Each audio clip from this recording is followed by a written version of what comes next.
Մայրաքաղաքին ամենամոտ գտնվող բնակավայրերից մեկը Քասախ գյուղն է։ Այն կարելի է համարել Երևանի արբանյակ բնակավայրերից մեկը, քանի որ քաղաքային եռուզեռից փախչող քաղաքացիները տեղափոխվում եւ այստեղ են գտնում իրենց հանգիստը։ Մայրաքաղաքում, բայց դրանից դուրս։ Հիանալի լուծում է։ Կոտայքի մարզի Քասախ բնակավայրը հիմնադրել են Ապարանի շրջանի, այժմ Արագածոտնի մարզի Քասախ գյուղի բնակիչները։ Այսօր բնակվում են Զովունիից, ինչպես նաև Ախալքալաքից, Գանձակից եւ Արցախից տեղափոխվածները։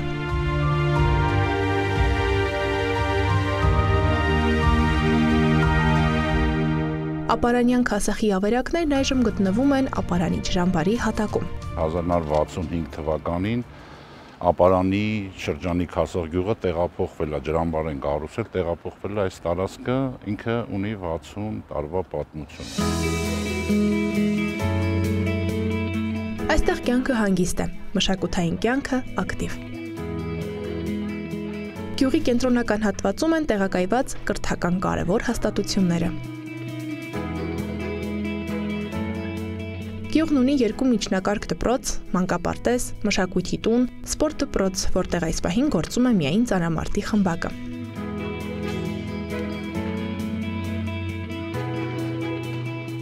Այստեղ պարապում են մեր ապագա ծանրամարտիկները, որոնց մարզում է ծանրամարտիկ Հռիփսիմե Խուրշուդյանը։ Հռիփսիմե Խուրշուդյանը մեր համայնքի պատվավոր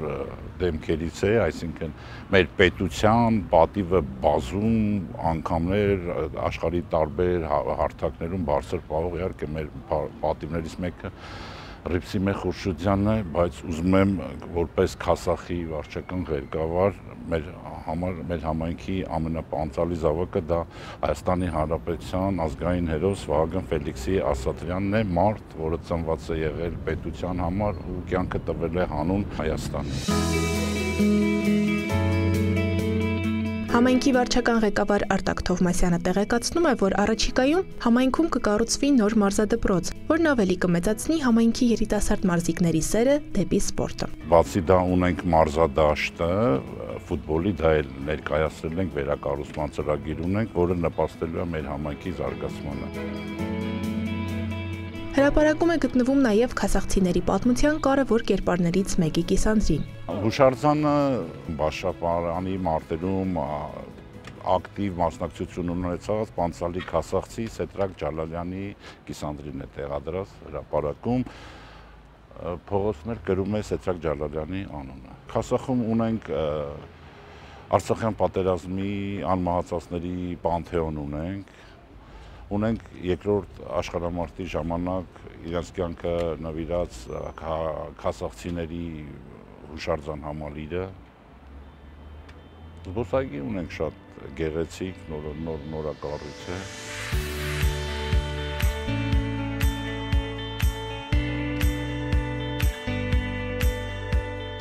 Մշակութային հիմնական իրադարձությունները տեղի են ունենում Քասախի արվեստի դպրոցում։ Ժամանակին Քասախում մշակույթի եւ արվեստի դպրոցները եղել են առանձին կառույցներ, որոնք 2017 թվականին միավորվել են։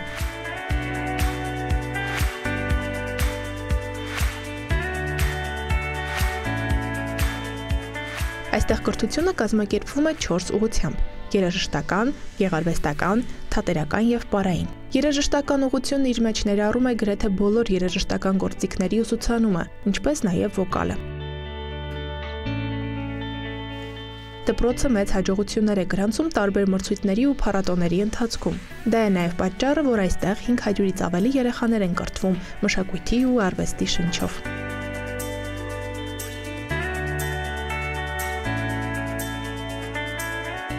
Այս հրապարակն է կարծես համախմբում բնակիչներին բոլոր տոնական իրադարձությունների ժամանակ։ Այս 4-րդ տարին արդեն որոշել ենք մեր մոտ շատ մեծ խանդավառությամբ նշում ենք Վարդավառը, շատ հետաքրքիր հենց այս կոնկրետ հրապարակը փակում ենք, երեխաները հավաքվում են ու հետաքրքիր ամեն տարի նորամուծություններով հյուրեր ենք ունենում հանրապետության տարբեր բնակավայրերից, շատ լավ տոնում ենք Վարդավառը։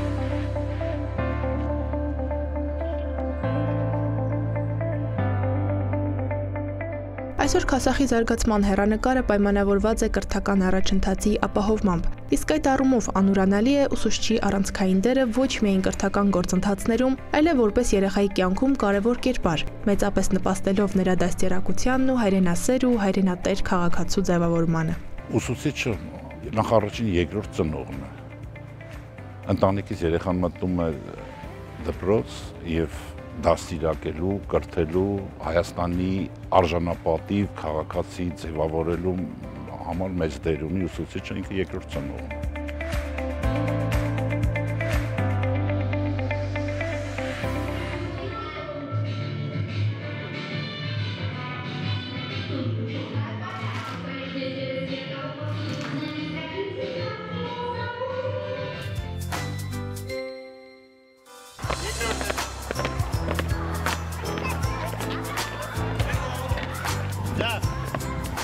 Ուսուցչի մասնագիտության եւ նրա առաքելության մասին խոսենք Քասախի թիվ 1 միջնակարգ դպրոցի կենսաբանության ուսուցչուհի Կալեպսի Եղոյանի հետ։ Բարև ձեզ։ Բարև ձեզ։ Կալեպսիակ Եղոյանը կենսաբանություն է դասավանդում Քասախի թիվ 1 միջնակարգ դպրոցում։ Այն կառուցվել է 1965 թվականին։ 2018 թվականին դպրոցը հետմահու անվանակոչվեց առաջին աստիճանի մարտական խաչի շքանշանակիր գնդապետ Ռոբերտ Գևորգյանի անվամբ։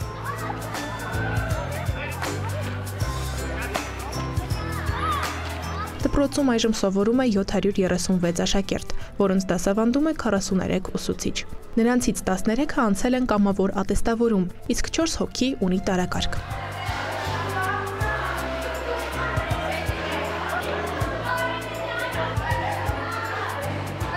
Աշակերտներն այստեղ, բացի հիմնական հանրակրթական առարկաներից, հնարավորություն ունեն նաև կամավոր հաճախել տարբեր խմբակներ՝ թեթև ատլետիկայի, հայ երաժշտության պատմության, շախմատի և տրամաբանական մտածողության խմբակներ։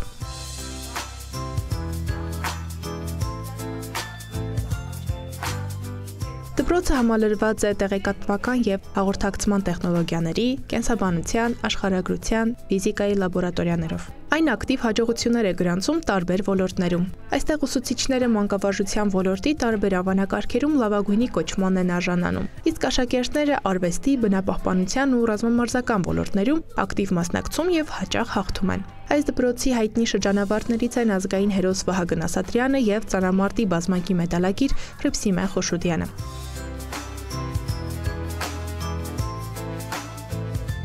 Դպրոցը ունի ձևավորված ավանդույթներ, որոնցից մեկն ամեն տարի մայիսի 1-ին ցուցահանդես վաճառքի իրականացումն է, որի հասույթը ուղղվում է գրադարանի ֆոնդի համալրմանը։ Դուք այս պահին դասաժամ ունեք։ Այո։ Նոր լաբորատորիայում եք հենց անցկացնելու։ Ինձ շատ հետաքրքիր է, կարող եմ միանալ ձեր դասին։ Իհարկե կարող եք։ Այո, գնանք։ Դպրոցը մի շինություն է, որի մեջ կրթվում են հետագա սերունդները։ Ձեռք ենք բերում ընկերներ ամբողջ կյանքի ընթացքում, ձեռք ենք բերում հիշողություններ, որոնք ոչ մի կերպ չենք կարող մոռանալ։ Վայր, որտեղ մենք կարող ենք ցույց տալ մեր գիտելիքները եւ հասնել ավելիին։ Դպրոցը կրթվելու վայր է, ինչպես նաև ընկերներ ձեռք բերելու։ Դպրոցը այն վայրն է, որտեղ ստանում ես ուսում եւ ձեռք ես բերում նոր ընկերներ։ Դպրոցը այն վայրն է, որտեղ մենք գնում ենք կրթվելու, նոր գիտելիքներ ստանալու, նոր ձեռքբերումներ ունենալու համար։ Մեր երկրորդ տունն է, որտեղ մեզ կրթում են եւ սովորացնում են լավ բաներ։ Դպրոցն այն վայրն է, որտեղ մենք կրթվում, դասիրակվում եւ ընտրում ենք կյանքի ճիշտ ուղի։ Դպրոց գալիս ենք այն բանի համար, որ մենք գիտելիք ստանանք եւ ապագայում շատ լավ մարդ դառնանք կրթված։ Բարև ձեզ։ Մենք այսօր հյուր ունենք, Սյուսին է մեր հյուրը, այսօր մեր դասին կմիանա։ Սովորաբար ուսուցիչները երկու դեպքում են ընտրում ուսուցչի մասնագիտությունը, կամ ապրել եւ մեծացել են մանկավարժների ընտանիքում, կամ ունեցել են ուսուցչի կերպար դպրոցում, որին շատ ուզել են նմանվել։ Ձերը որ դեպքն է եւ արդյոք այլ տարբերակ չի եղել։ Դպրոցական տարիքում կենսաբանությունը հենց սիրել եմ իմ կենսաբանության ուսուցչուց, որովհետեւ ինքը շատ լավ էր դասավանդում եւ այդ առարկան ինձ շատ դուր եկավ, սիրեցի ու որոշեցի, որ ես պետք է դառնամ կենսաբան ու լավ ուսուցչուհի։ Շնորհակալություն հանդերձանքի համար, ես նստեմ, շնորհակալ եմ։ Երեխաներ, ինչի համար է անհրաժեշտ սննդանյութերը եւ վիտամինները։ Անի։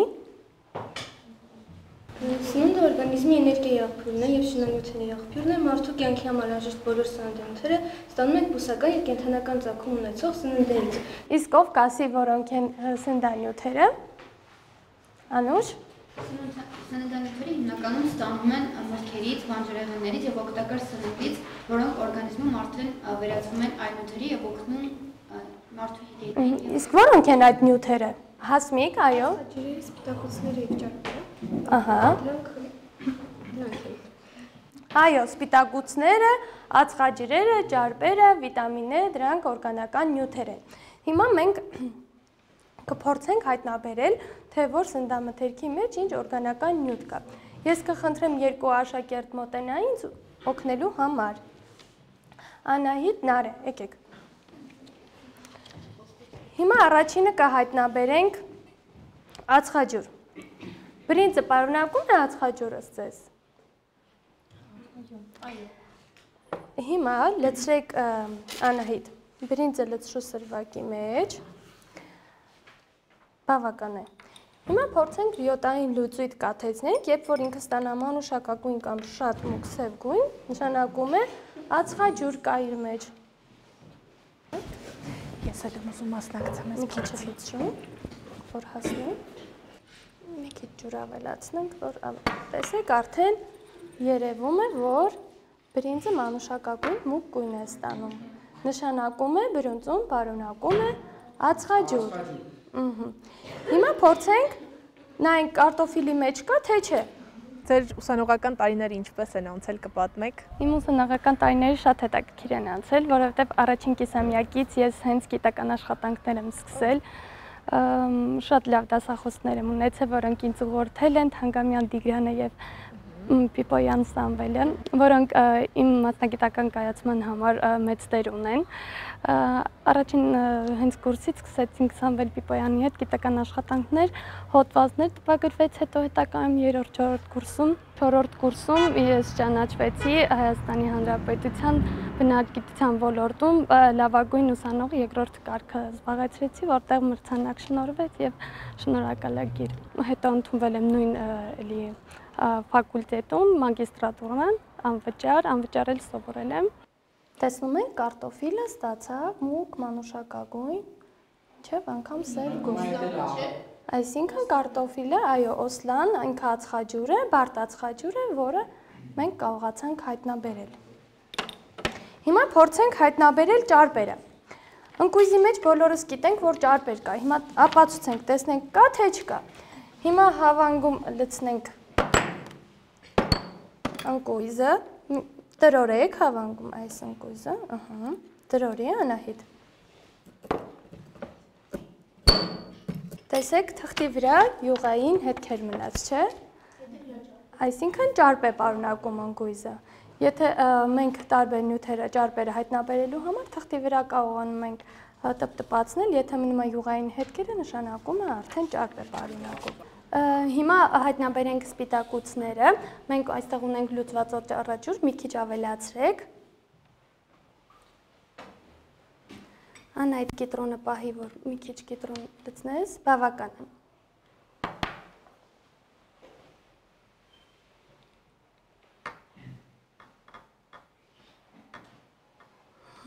Թափահարի ու հիմա ավելացրու մեր կաթը, ստուկիչ նյութը։ Երանգը ավելի շատ փոխվեց, չէ, նշանակում է, որ կաթի մեջ կա սպիտակուց։ Այսպիսով մենք կարողացանք մի քանի օրգանական նյութ հայտնաբերել, ինչպիսին էր ածխաջուրը, ճարպերը, սպիտակուցները եւ վիտամինների C վիտամինը կարողացանք հայտնաբերել, որովհետեւ մեր ձեռքի տակ եղած նյութերը այսքանն էին, եթե ավելի շատ նյութեր ունենանք քիմիական նյութեր եւս, կարող ենք ավելի շատ սննդանյութեր հայտնաբերել։ Իսկ նման փորձեր տնային աշխատանք, որպես տնային աշխատանք տալիս եք, թե միայն այստեղ եք լսարանում եք անում։ Եթե անհարմարություն չի ստեղծում տանը երեխաների համար, այո, տալիս եմ։ Բայց օրինակ օճառաջրով, կաթով եւ լիմոնով փորձը հանգիստ նաեւ տանը կարելի է։ Իհարկե, հանգիստ, որ գնաց ծնողներին չխանգարեն, այո։ Իսկ դուք հիշում եք այն առաջին օրը, երբ մտաք դասարան, ինչպիսի զգացողություններ եք ունեցել, ինչ ակնկալիքներ, ինչպես եք կարողացել այդ օր աշխատել։ Որ մտա առաջին անգամ մտածում էի փոքրերից շատ հեշտ է, մտավախություն կար, որ ավագ դպրոցում չկարողանամ մի քիչ իմ տարիքի էին համարյա աշակերտները, բայց պարզվեց, որ ավագ դպրոցում ավելի հեշտ է, որովհետև երեխաների հետ ավելի ընկերական ես, ավելի իրանք կողմնորոշված են։ Մտավախությունս դա էլ, բայց հենց առաջի օրը, որ ես մտա 11-րդ դասարան, արդեն մտածեցի, չէ, ավագ դպրոցում էլ կարող եմ աշխատել։ Որ սննդամթերքներն են պարունակում սպիտակուցներ, ասա Հասմիկ, անգլիս, միսեղենը, ձկները, պանիրը, լոբին, լավ, շնորհակալություն։ Ածխաջուր պարունակող սննդամթերքներ կասեք։ Անի։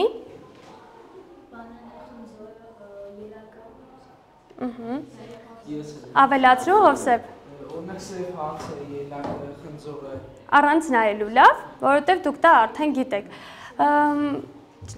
Այո, Քաղցրավենիքը։ Այո, քաղցրավենիքը մեծ քանակությամբ ածխաջուր է պարունակում, այսինքն հացահատիկը, այլուրը, որը շատ է պարունակում։ Ասեք մի քանի սննդամթերքներ, որոնք վիտամիններ են պարունակում, տարբեր վիտամիններ, ասա Վահե։ Նարինջը։ Ահա։ Ով կօգնի, ավելացրու, Ստելա։ Օրինակ A-վիտամինը լավ տեսողության եւ լավ տեսողության համար է, օրինակ քասարը կապսուլում, դրանք լավ տեսողության համար են պարունակում են վիտամին A։ Այո, Անի։ վիտամինային պարունակում ծուկը եւ սլորիկը։ Ահա։ Կարինը ավելացնելու բան ունես։ Ճապրում ավելի պարունակում է վիտամին E, դրանցից է ձեթը,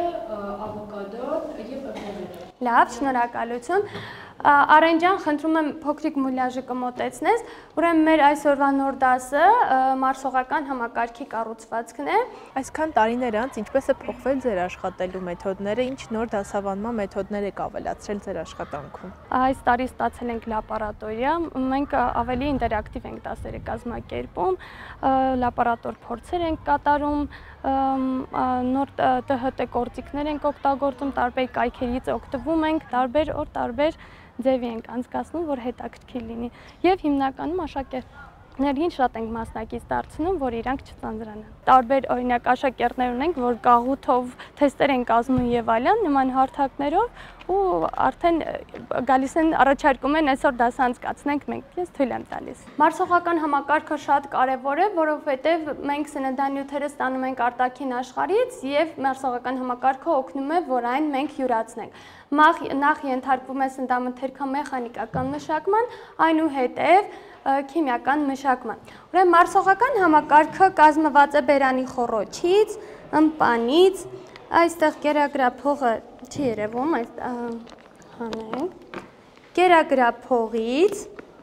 ստամոքսից, բարակ աղիներից, հաստ աղիներից եւ ունենք մենք մարսողական գեղձեր, որոնք արտադրում են տարբեր ֆերմենտներ, որի օգնությամբ կարողանում է սնունդը ավելի արագ մարսվել։ Մարսողական գեղձերն են թքագեղձերը, որոնք 3 զույգ են, հարականջային թքագեղձ, ենթածնոտային եւ ենթալեզվային թքագեղձեր։ Լիարդը, որը համարվում է մարմնի ամենախոշոր գեղձը եւ ստամոքսի տակ գտնվում է ենթաստամոքսային գեղձը։ Բացի դրանից մենք ստամոքսում եւ աղիներում ունենք բազմաթիվ մանր գեղձեր։ Ուրեմն մարսողությունը սկսվում է բերանի խոռոչից, բերանի խոռոչում ունենք ատամներ, ատամները տարբերակված են, ուրեմն հասուն մարդու բերանում կա 32 ատամ։ Նորածին երեխաները առանց ատամների, մինչև 6 ամսեկան նոր սկսում է ծկթել նրանց ատամները եւ 2 տարեկանում ունենում են մինչև 20 ատամ։ Այնուհետև 6 տարեկանում այդ կաթնատամները երեխաները փոխում են, 12 տարեկանում արդեն ավարտվում է, բոլոր ատամները դուրս են գալիս եւ վերջի 4 ատամները, իմաստության ատամները դուրս է գալիս 20 տարեկանից հետո։ Եվ վերջնական արդեն յուրաքանչյուր ծնոտում լինում է 16 ատամ, դիմացի ատամները յուրաքանչյուր ծնոտում ունենք 4 կտրիչ, 2 ժանիկ, 4 փոքր աղորիկ եւ 6 մեծ աղորիկներ։ Կուզեմ խոսել նաև ուսուցչի մասնագիտական կարիքներից, այսօր դպրոցում աշխատող ուսուցիչը ինչ կարիքներ ունի եւ ինչպես պետք է դա կարողանալ բավարարվել։ Ուսուցիչը նախ եւ առաջին պետք է ընկերական լինի աշակերտների հետ, որովհետեւ դա օգնում է ազատ շփում աշակերտների հետ, թույլ տա, որպեսզի իրանք միասին ամբողջ դասապրոցեսը անցկացնեն, որ ավելի հետաքրքիր լինի։ Բերանի խոռոչում սնունդը մանրացվում է եւ թքագեղձերի կողմից շաղախվում է եւ ուղարկվում է հաջորդ բաժին, որը կերակրափող է, կերակրափողից հետո անցնում է ստամոքս։ Ստամոքսը տեղակայված է ցախ կողմնան հատվածում, ուրեմն ստամոքսում, ասացինք, ստամոքսը պատված է լորձաթաղանթով։ Լորձը պաշտպանում է, որպեսզի ստամոքսում ինքնամարսում չկատարվի։ Բացի դրանից լորձաթաղանթում կա 35 միլիոն գեղձ, որոնք արտադրում են ֆերմենտներ, ինչպիսին օրինակ պեպսինը, աղաթթու է արտադրվում։ Օրինակ պեպսինի ազդեցության տակ սպիտակուցները քայքայվում են, ավելի մանր մոլեկուլների են վերածվում ամինաթթուների։ Իսկ պեպսին ֆերմենտը ինքը ակտիվ է թթվային միջավայրում։ Ստամոքսում արդեն գիտեք կա աղաթթու։ Աղաթթուն նաև մասնակցում է, որպեսզի մանրեները ոչնչանան սննդի հետ ներս ուղարկված։ Ուրեմն ստամոքսից հետո գալիս է 12 մատնյա աղիքը, 12 մատնյա աղիքը, որը բարակ աղու հատված է, 12 մատնյա աղիքում շարունակվում է օրգանական նյութերի քայքայումը, 12 մատնյա աղիքում բացվում է նաև լեղապարկի ծորանը եւ ենթաստամոքսային գեղձի ծորանները, որոնց արտադրված հյութը լցվում է 12 մատնյա աղիք եւ շարունակվում է հետագա քայքայումը։ Եվ արդեն շիլանիմաց զանգվածը տեղաշարժվում է բարակ աղիներում, վերջնական ներծծում սննդանյութերի քայքայում եւ ներծծում տեղի ունենում բարակ աղիներում, այնուհետեւ անցնում է հաջորդ բաժին հաստ աղի, հաստ աղում վերջնական ներծծում է տեղի ունենում եւ արդեն չմարսված սնունդը դուրս է գալիս ուղիղ աղիքով։ Մի քանի օր առաջ, եթե չեմ սխալվում, դուք ճանաչվել եք այս ամսվա լավագույն ուսուցիչ բնագիտության ոլորտում։ Նախ շնորհավորում եմ ձեզ։ Նման կոչումները, շնորհակալության նման դրսևորումները ուսուցչի համար ինչու են կարևոր։ Դա կարևոր է նրա համար, որ նախ գնահատվում է քո աշխատանքը եւ հետագայում որ տարակարգի մասնակցենք, դրանք անպայման պետք է գան ներկայացվում որպես փաստաթուղթ։ Մարսողական համակարգը ինչի համար էր անհրաժեշտ։ Անուշ որպեսզի մարդու օրգանիզմը սնվեր եւ ստանար էներգիա եւ կատարվեր նյութերի փոխանակությունը օրգանիզմում հետագա կյանքի շարունակման համար։ Այո, կենսագործունեության համար է անհրաժեշտ։ Մարսողական համակարգը ինչ բաժիններից էր կազմված։ Կօգնեմ ես, քանի որ դասը նոր է, կարող եմ որտեղից է սկսում բերանի խոռոչ, ամպան, հետո կերակրափող, հետո գալիս է ստամոքս, բարակ աղիներ եւ հաստ աղիք։ Կրթությունը դա այն համակարգն է, որը ապահովում է լավ սերունդ, որը կկարողանա ինչ-որ կարևոր գործ անել իր պետության համար։ Կրթությունը երեխաներին կրթելու համար է եւ գիտելիք ստանալու համար։ Կյանքի կարևորագույն արժեքներից մեկը։ Կրթությունը դրանք սկիզբնական գիտելիքներն են, որոնք մեզ կարող են առաջնորդել կյանքի ընթացքում, ինչեւ որ մենք ավելի հասուն ճանապարհ ընտրենք։ Առանց կրթության ինձ թվում է կյանք չի լինի։ Մարդիկ կարող են ձեռքբերել նոր գիտելիքներ, որոնք իրենց անհրաժեշտ են ողջ կյանքի ընթացքում։ Մարդկային կարևոր արժեքներից է, որը մեզ կյանքում պետք է գա։ Կրթությունը մարդու թանկ արժեքներից է։ Մենք ստանում ենք բավարար գիտելիքներ, որպեսզի մենք ավելի խելացի լինենք եւ ամեն հարթ ուղիներ անցնենք։ Ընկեր Եղոյան, որպես դասի ամփոփում, ինձ հետաքրքիր է ինչու որոշեցիք, որ դասի սկզբում պետք է օրինակ փորձել արվի, հետո նոր դասի տեսական հատվածը լինի։ Որովհետև մեր հին դասը, այսպես ասած, սննդանյութեր եւ վիտամիններն էր, մենք անցել էինք, այդ ամեն ինչը քննարկել էինք եւ երեխաներին հանձնարարվել էր, որ սննդան մթերքները բերվեր ու այդ փորձը պետք է անեինք դասը փորձերի միջոցով ամփոփենք, որ անցնենք նոր դասի հաղորդմանը։ Դրա համար սկզբում փորձեր արեցինք, իսկ նոր դասի հաղորդումը արդեն երկրորդ մասը եղավ մեր դասի։ Իսկ դասի հետ կապված ինչ ակնկալիքներ ունեիք, ինչպես եք պլանավորել, ինչպես անցավ։ Անցնում է ինչպես պլանավորում ենք, բայց մեկ-մեկ լինում է, որ պլանավորածի նման չի անցնում։ Դա իհարկե կախված է աշակերտների պատրաստվածությունից կամ այդ օրվա մտահղացումներից, թե ինչպիսի մտահղացումներ կունենանք։ Շնորհակալ եմ շատ թե դասի համար, թե ինձ հյուրընկալելու համար։ Կհանդիպենք, հաջողություն։ Մենք էլ ենք շնորհակալ։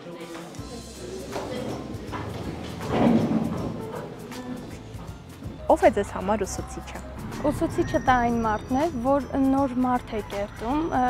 ամբողջ իր հոգով եւ էությամբ։ Ուսուցիչը այն մարդն է, ով անշահախնդիր կարող է կրթել մարդուն։ Երեխաներին կրթում է եւ դաստիարակում ինչպես նաեւ։ Ուսուցիչը այն մարդն է, ով 12 տարվա ընթացքում քեզ կրթում է անմնացորդ ու պատասխան չի ուզում քեզանից։ Երեխային դաստիարակություն եւ մարդկային արժեքներ տվող մարդը։ Մեզ շատ նաեւ հարազատ մարդ է դառնում այդ տարիների ընթացքում։ Ուսուցիչը այն մարդն է, որը անշահախնդիր կարողանում է կրթել աշակերտներին, մեզի միջև տարիների ընթացքում կրթում են։ Ուսուցիչն այն մարդն է, ով մեզ կրթում է դաստիարակում է։ Սովորացնում է այն դասերը, որ մենք պետք է ապագայում ընտրենք ճիշտ ուղին եւ